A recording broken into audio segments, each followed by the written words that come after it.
Hello friends, welcome to PPS study point. तो दोस्तों, आज की इस वीडियो में हम लोग देखने वाले हैं क्लास 12th का फिलॉसफी यानी कि दर्शन शास्त्र का एक बहुत ही ज़्यादा most VVI important subjective question से देखेंगे आज की इस वीडियो में।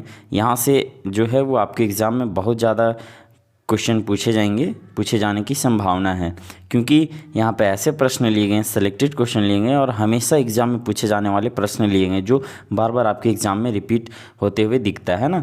तो चलिए आज का हम लोग ये वीडियो शुरुआत करते हैं। बहुत इंपॉर्टेंट क्वेश्चन लिए गए हैं आपके फाइनल एग्जाम 2025 में। आप लोगों को जो है वो बहुत ज़्यादा यहाँ से मदद मिलेगा, यहीं से क्वेश्चन आप लोगों को देखने को मिलेगा, है ना।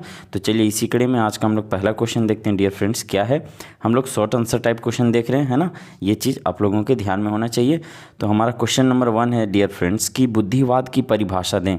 बुद्धिवाद को परिभाषित यहाँ पे हम लोगों को करना है। अगर हम लोग इसका आंसर का बात करें, इसका आंसर करेंगे हम लोग डियर फ्रेंड्स, कैसे करेंगे इसका आंसर कि बुद्धिवाद क्या है। हम लोग समझते हैं कि बुद्धिवाद के अनुसार बुद्धि या विवेक ज्ञान प्राप्ति का एकमात्र साधन है ना।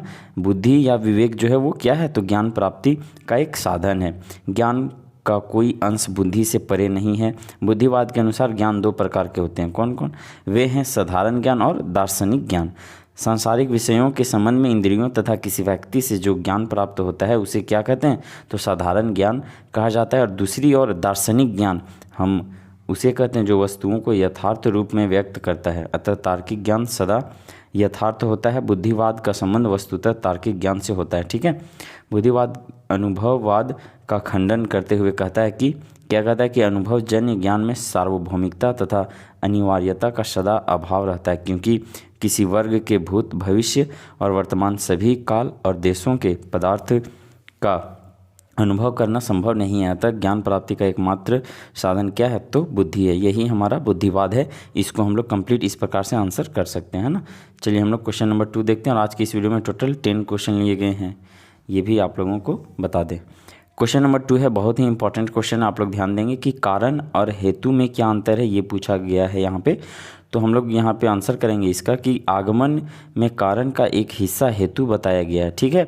जिस तरह से हाथ, पैर, आँख, कान, नाक आदि जो है वो शरीर के अंग हैं, सब मिलकर क्या बनाते हैं, तो एक शरीर का निर्माण करते हैं। उसी तरह बहुत सी स्थितियाँ, ये आप लोगों को पॉइंट दिमाग में रखना है जब हम लोग कारण का बात करेंगे तब, कि बहुत सी स्थितियां मिलकर किसी कारण की रचना करती है, परंतु कारण में बहुत सा अंश या हिस्सा नहीं रहता। कारण तो सिर्फ एक ही होता है, इसमें स्थिति का प्रश्न ही नहीं रहता।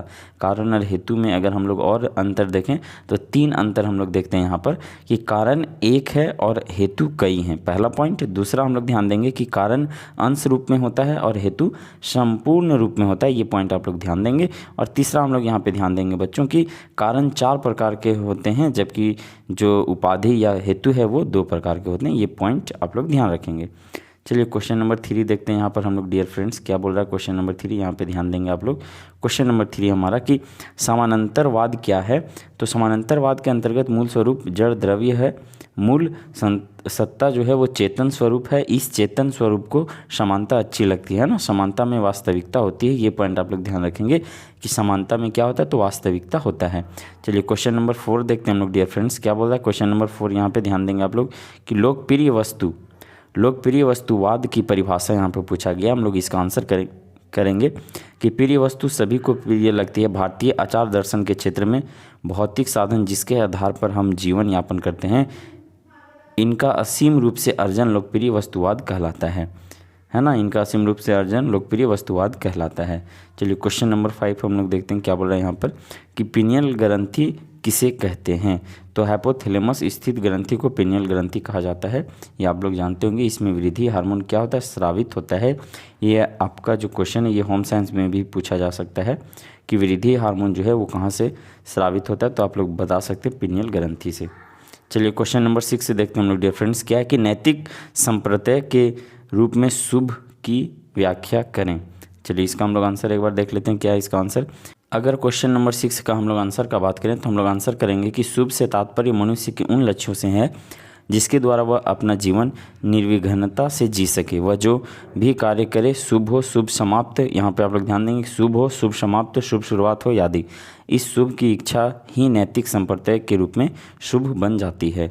चलिए क्वेश्चन नंबर 7 हम लोग देखते हैं डियर फ्रेंड्स, क्या है कि व्यवहारिक दर्शन से आप क्या समझते हैं। ये क्वेश्चन है आप लोगों के सामने, इसका हम लोग आंसर करेंगे कि व्यवहारिक दर्शन का अर्थ ज्ञान, प्रेम और अनुराग। प्रेम या अनुराग वह दर्शन जिसमें व्यवहारिक रूप से पदार्थ संपूर्णता से हमारे पास हो, व्यवहारिक दर्शन कहलाता है। चलिए क्वेश्चन नंबर 8 देखते हैं, और ये आपके एग्जाम में बार बार ये क्वेश्चन पूछा जाता है, इसलिए आप लोग ध्यान देंगे कि आस्तिक और नास्तिक में भेद करना है। तो ईश्वर, पुनर्जन्म एवं भारतीय विचारधारा में जो वेद की प्रामाणिकता में विश्वास करता है आस्तिक कहलाता है, जो वेद की प्रामाणिकता में विश्वास नहीं रखता है उसे नास्तिक कहते हैं। ये भी क्वेश्चन, अच्छा यही क्वेश्चन जो है वो बार बार पूछा जाता है, आप लोग ध्यान देंगे कि जो ईश्वर, पुनर्जन्म एवं भारतीय विचारधारा में जो वेद, ये पॉइंट आप लोग ध्यान रखेंगे कि जो वेद की प्रामाणिकता में विश्वास करते हैं उसे आस्तिक कहा जाता है, और वेद की जो प्रामाणिकता में विश्वास नहीं रखता उसे नास्तिक कहा जाता है।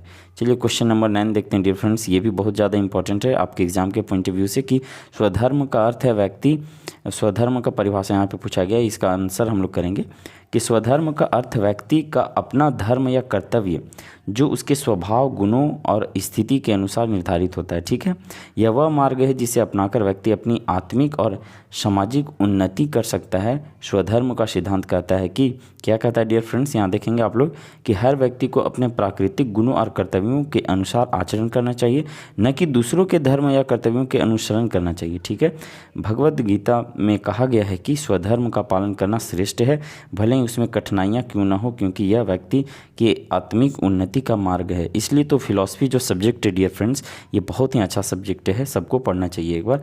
ये जीवन जीने की एक प्रकार से कला सिखाती है। यम क्या है, ये भी क्वेश्चन आपके एग्जाम में बार बार रिपीट होते हैं कि यम क्या है, तो इसका आंसर करेंगे यम योग का प्रथम अंग है। बाह्य अभ्यंतर इंद्रियों के संयम की क्रिया को यम कहा जाता है। ठीक है, 5 प्रकार के होते हैं, वो 5 प्रकार हम लोग देखते हैं यहाँ डियर फ्रेंड्स, कौन कौन से हैं।